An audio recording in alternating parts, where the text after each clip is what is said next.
Hello student, मी doctor Surekha Bhingar दिवे, के जे सोमय्या कला वाणिज्य व विज्ञान महाविद्यालय कोपरगाव. आजच्या या व्हिडिओमध्ये मी आज वित्तीय संस्थेचा अर्थ आणि महत्त्व याविषयीची माहिती देणार आहे. आता वित्तीय बाजारपेठ जी आहे, तर ह्या वित्तीय बाजारपेठेची विभागणी गुंतवणूकदार आणि वित्तीय संस्था यांच्यामध्ये झालेली असते. वित्तीय संस्था ही एक व्यापक संकल्पना असून त्यामध्ये विविध प्रकारच्या व्यवहारांचा समावेश या वित्तीय संस्थांमध्ये होत असतो. या वित्तीय व्यवहारामध्ये भाग घेणारे जे काय हस्तक असतील, दलाल असतील किंवा इतर मध्यस्थ जे काय असतात, तर या विविध घटकांचा समावेश या वित्तीय संस्थांमध्ये केला जात असतो. आता वित्तीय संस्थेचा अर्थ पाहत असताना वित्तीय संस्था म्हणजे अशी संस्था असते की ज्यामध्ये ठेव असेल, कर्ज असेल, चलन विनिमय असेल, गुंतवणूक असेल इत्यादी आर्थिक कार्य या वित्तीय संस्थांमध्ये होत असतात. म्हणून वित्तीय संस्थेचा अर्थ पाहत असताना यामध्ये वेगवेगळ्या ठेवी असतील, कर्ज वितरण असेल, चलनाची देवाणघेवाण असेल, विविध क्षेत्रामध्ये केली जाणारी गुंतवणूक असेल, तर इत्यादी आर्थिक कार्यांचा समावेश हा वित्तीय संस्थांमध्ये होत असतो. वित्तीय ज्या काही संस्था आहेत, तर ह्या वित्तीय संस्थांमध्ये बँका असतील, ट्रस्ट असतील, विमा कंपन्या असतील, गुंतवणूक दलाल असतील, तर या विविध घटकांचा समावेश हा वित्तीय संस्थांमध्ये केला जात असतो.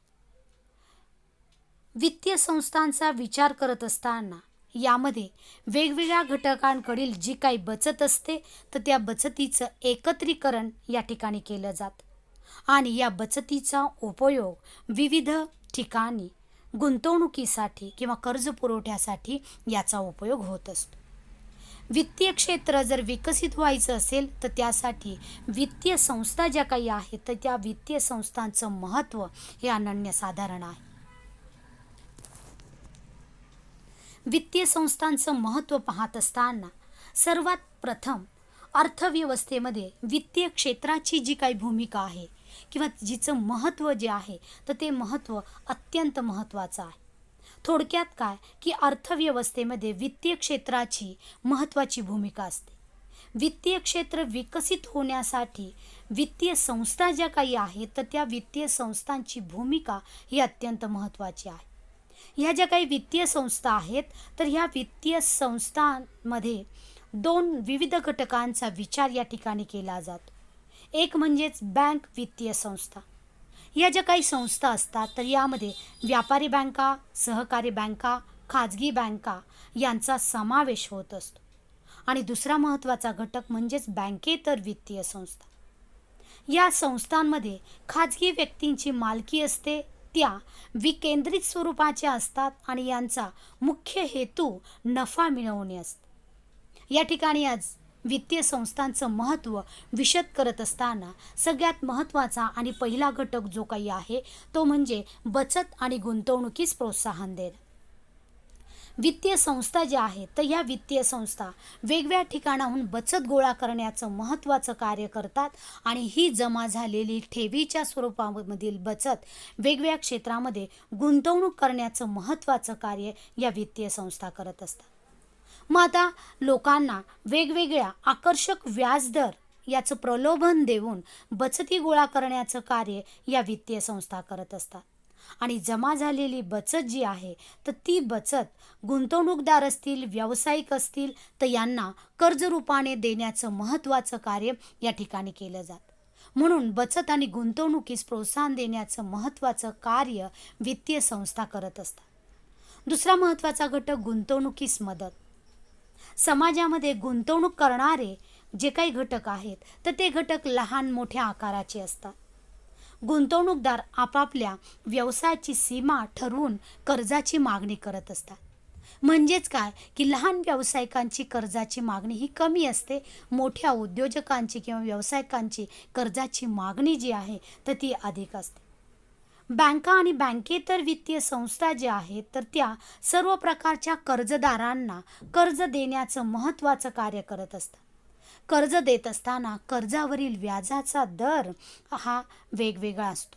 मग त्या व्याजदराची आकारणी करणे, त्याचबरोबर कर्ज आणि तारण यामध्ये सीमा ठरवण्याचं महत्त्वाचं कार्य या वित्तीय संस्था करत असतात. थोडक्यात काय की वित्तीय संस्थांच्याद्वारे वेगवेगळ्या क्षेत्रामध्ये गुंतवणूक करण्यासाठी मदत होत असते. तिसरं महत्त्वाचा घटक जोखमीचं व्यवस्थापन. वित्तीय संस्था या ठेवींच्या रूपाने जमा झालेली जी काही रक्कम असते तर ती रक्कम वेगवेगळ्या क्षेत्रामध्ये गुंतवणूक करत असतात. ही गुंतवणूक करत असताना मात्र वित्तीय संस्था जोखमीचं व्यवस्थापन योग्य रीतीने करत असतात. जोखमीचं व्यवस्थापन जर योग्य रीतीने केलं नाही तर ठेवीदारांच्या ठेवी परत करता येणं शक्य नसतं.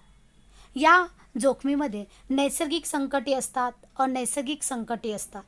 मग अशावेळी जोखमीचं व्यवस्थापन करत असताना या वित्तीय संस्था एकट्याच उद्योजकांना, एकट्याच उद्योगाला मोठ्या प्रमाणात वित्तपुरवठा करण्याच्या ऐवजी वेगवेगळ्या क्षेत्रांमध्ये थोडी थोडी गुंतवणूक करून जोखमीचं योग्य रीतीने व्यवस्थापन करत असतात. की जेणेकरून एखाद्या उद्योगामधनं जर कर्जाची परतफेड झाली नाही तर दुसऱ्या उद्योग आणि व्यवसायांमधून कर्जाची परतफेड होऊ शकेल आणि या पद्धतीने जोखमीचं व्यवस्थापन या ठिकाणी केलं जातं. चौथा महत्त्वाचा घटक माहितीचं संकलन. अर्थव्यवस्था जी आहे तर या अर्थव्यवस्थेचा विकास होत असताना अर्थव्यवस्थेमध्ये जे काही विविध माहिती असते तर ती माहिती या ठिकाणी विचारात घेतली जाते. ही माहिती गोळा केली जाते व त्याचं विश्लेषण केलं जातं आणि त्यानुसार अर्थव्यवस्थेचा विकास झालेला आहे किंवा नाही, तो किती प्रमाणामध्ये झालेला आहे, कोणत्या क्षेत्राचा विकास झालेला आहे याविषयीची माहिती या ठिकाणी मिळत असते. मग ह्या ज्या काही वित्तीय संस्था ज्या आहेत तर ह्या वित्तीय संस्थांमधील आकडेवारी जी आहे तर ती आकडेवारी महत्त्वाची ठरत असते. कारण या वित्तीय संस्थांच्याद्वारे म्हणजेच बँका व बिगर बँकिंग संस्था ज्या काही आहेत तर यामधून वेगवेगळ्या क्षेत्रांमध्ये जी काही गुंतवणूक केली जात असते, ज्या काही ठेवी जमा होत असतात तर ह्याची माहिती किंवा या विषयीची आकडेवारीचं संकलन करून अर्थव्यवस्थेचं विश्लेषण करण्यासाठी या वित्तीय संस्था महत्त्वाची भूमिका बजावत असतात. थँक्यू.